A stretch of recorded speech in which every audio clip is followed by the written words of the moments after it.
سئل الإمام علي قالوا له يا أمير المؤمنين أنت من انقتل مالك الأشتر هواية تأثرت عليه، عقمت النساء يلدن مثل مالك أو كان لي كما كنت لرسول الله.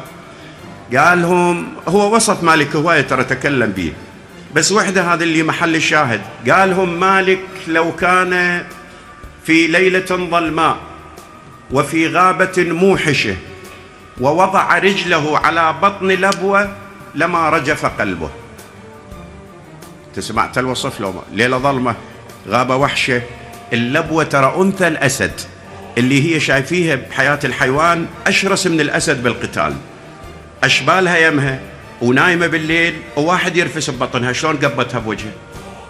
يقول مالك الأشتر لما رجف قلبه. صدقني أنا من أقراها أقول هذا مو قلب، حاط له بلوكة وحقيقة يعني حجر حاط، مو قلب لحم وما يطفح. فيقول أقول لها إذا جشأت وجاشت مكانك تحمدي أو تستريحي